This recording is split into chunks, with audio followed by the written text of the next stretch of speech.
começar falando sobre o oscilador harmônico amortecido, tá? Então eu vou dividir o vídeo aqui em várias partes, tá? Para a gente ver um caso de cada vez do movimento amortecido, tá? Então, só enunciando o problema, tá? Então a gente tem um sistema massa-mola, então a gente tem uma mola de constante mola K presas numa massa de massa M, tá? Então, igual a gente já tinha visto, né? A partir da posição de equilíbrio, né, a força da mola é uma força do tipo menos kx, né, onde x essa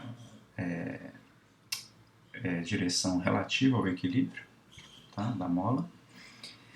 E agora o que a gente vai incluir? A gente vai incluir uma força de atrito do ar, que está escrito aqui. Tá?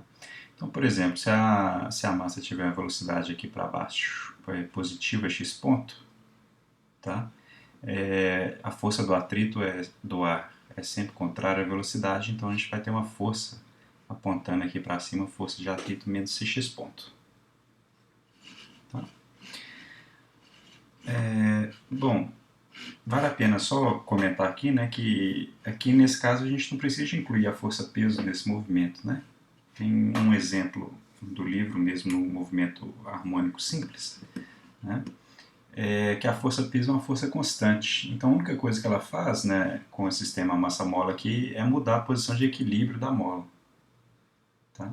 Então a posição de equilíbrio seria a posição de equilíbrio da mola mais uma posição que é referente ao peso do objeto. Aí você pode resolver o sistema só com a força da mola mesmo, não precisa incluir a força da gravidade, tá? Porque é uma força constante e ela só muda a posição de equilíbrio da mola. Né? Então não é necessário incluir a força do peso aqui na equação. Sendo que agora esse x, né, é o x em relação ao equilíbrio. Tá?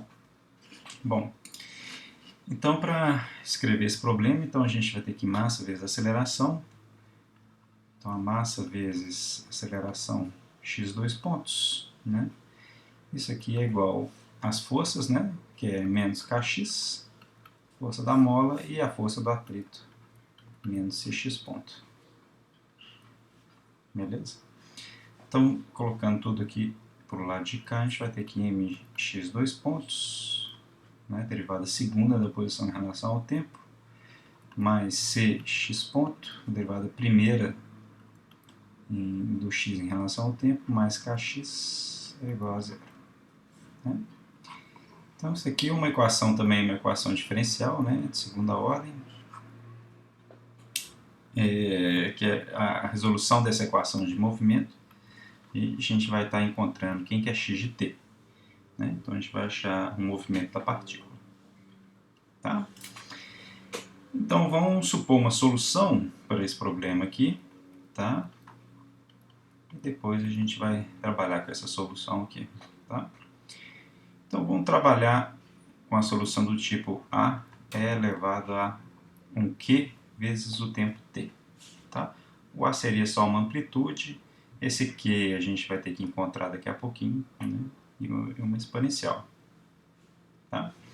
Perceba que, assim, o que a gente espera, né, num problema desse tipo aqui do oscilador harmônico com amortecimento, né, com atrito? Então a gente tem que, no caso do oscilador harmônico, a gente tem uma oscilação, né, o xgt ele fica oscilando no tempo, né, vai fazendo uma onda desse tipo aqui. Se eu coloco o atrito nesse sistema, o que a gente espera? Que ou esse movimento começa, as oscilações, né, começa a diminuir até ele parar, tá certo? Ou então, o que pode acontecer também é simplesmente ele nem oscilar, né? Então a gente solta o oscilador aqui, por exemplo, ele só decai aqui e vai para o equilíbrio, tá? A posição dele só decai, tá? Isso aqui é tudo um gráfico de x, né? Em função do tempo t, tá? Para esses três casos aqui. Então, faz sentido colocar essa solução, porque essa solução ela pode prever um decaimento exponencial, o que seria esse caso, tá? E ele poderia ter um movimento oscilatório também combinado com com um decaimento exponencial, que isso aqui vai decaindo, a amplitude aqui, né, vai decaindo com o passar do tempo, né? Então tá, então assim, só para argumentar um pouco que essa solução faz sentido para esse problema, tá? A gente vai solucionar e vai ver que realmente, né, faz sentido.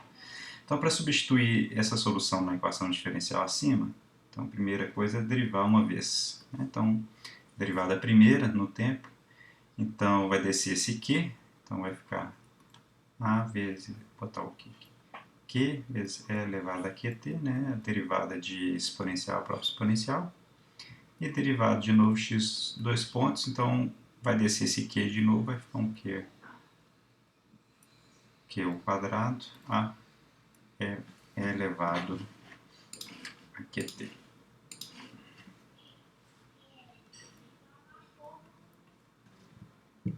Tá? Então, colocando essa solução aqui, então a gente vai ter que m vezes q ao quadrado, vou colocar aqui, ó, em parênteses a solução, mais c, aqui vai ficar c vezes q, multiplica a e elevado a qt, mais k e elevado a e elevado a qt. Isso aqui é igual a zero, né? Eu posso cortar esse a elevado a qt de todo mundo, e aqui eu vou ficar então com essa equação aqui, né? mq ao quadrado mais ck mais k é igual a zero. Que é uma equação de segundo grau, né? Em Q. Né? Então a solução dessa equação aqui é Q igual a menos C mais ou menos raiz quadrada de C ao quadrado menos, vai dar 4mk, né? Tudo dividido por 2m. Tá bom? Então, isso aqui é solução da equação diferencial, dado que o valor de Q é dado por essa equação aqui. Tá? Agora, perceba o seguinte, dependendo do valor da constante de atrito C, dependendo da massa, dependendo da constante de mola K, tá? Esse Q aqui pode assumir diferentes valores, né? Tá? Então, por isso nós vamos separar em três casos. Nós vamos separar o primeiro caso, que é quando C ao quadrado, esse valor aqui, C ao quadrado, é maior do que 4mk, né? Que são os casos quando essas raízes aqui são números reais, tá? A gente vai separar um caso 2, que é quando C ao quadrado é igual a 4mk, né? Que isso aqui dá zero e eu tenho só uma raiz na solução, né? E um terceiro caso, que é quando C ao quadrado ele é menor do que 4mk.